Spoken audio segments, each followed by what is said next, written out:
سلام. خب سلام. اما شما هی منو اینور اونور اینور اونور و اینور میبرید و خب اما شما من به شما شانس میدم. این شانس رو یه دونه بخور. من شانس دارم. خب اگه شانس داری بیا بریم دیگه. هم من شانس دارم هم تو شانس داری. پس بیا بریم. بریم.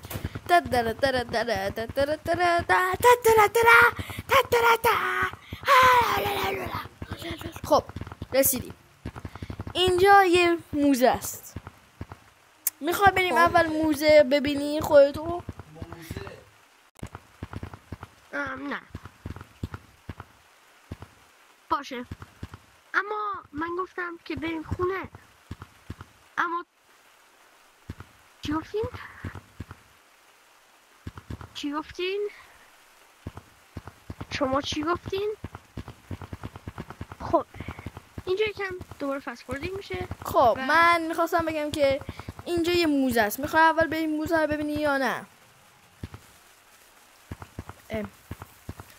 این یعنی آره یا نه؟ منظورم بود نه. حالا الان درستت میکنم اما بدیم. خب عجیبا جیلا و ترجیب. بعدش الان من شما رو میخوام ببرم خونت. خب اگه نبری منم با چتر کثیفم. چترم کو؟ من به اینا کاری ندارم. من رو ببرین خونه باشه.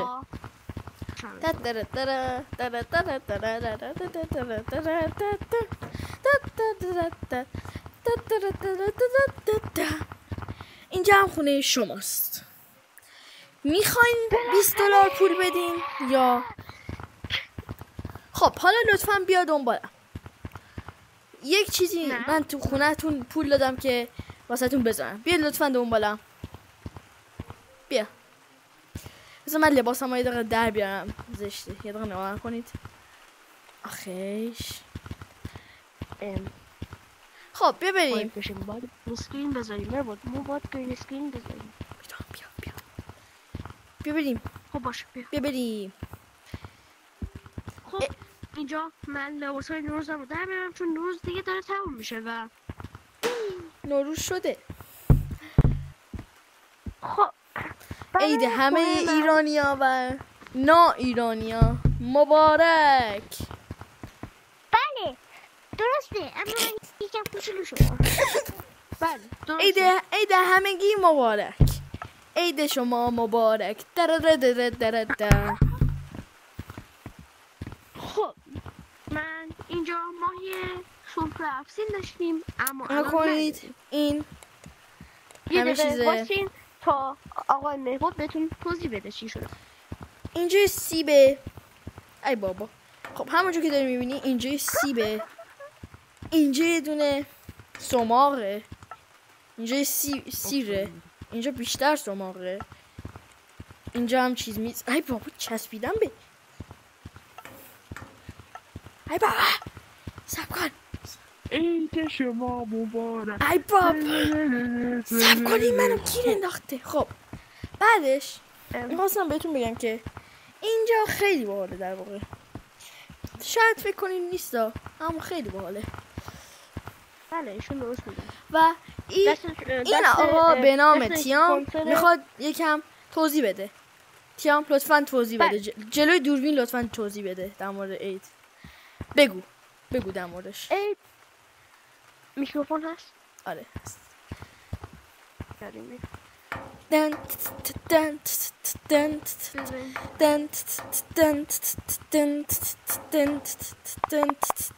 خب ببخشید آقا، من آقای میکروفونم.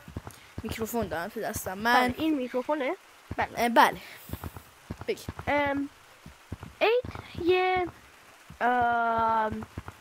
عید که میشه همون نوروز، یه روزی هست که بوی بهار، سال نو، هر سال عوض میشه. مثلا ما الان داخل سال 1404 داریم بیم به خاطر نوروز که در انگلیسی اسمش هست نیو دی و امیدوارم نوروز همون نیو دی هست که خوبی داشته باشین.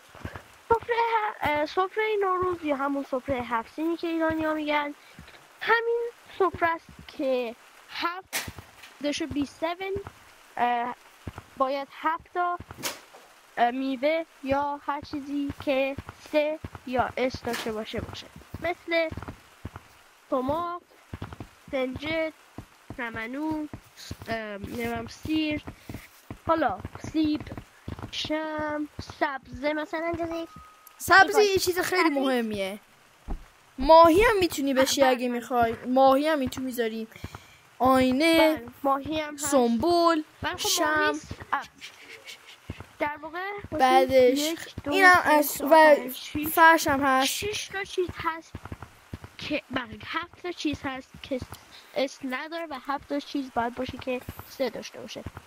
در کانادا یا آمریکا یا هر جای دیگه تقسیم در ساعت 5 هست، یعنی 5 AM که خیلی شب هستش و باعث بیخوابی مردم میشه.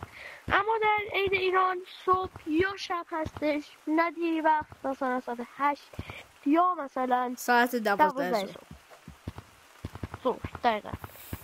مرسی که گفتی همین چیزا رو.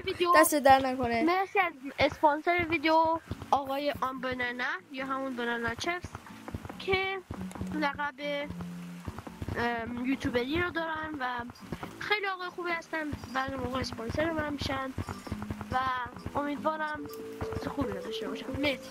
خداحافظ. و قرار یه قول کشی بیاد از طرف آقای آن بنانا.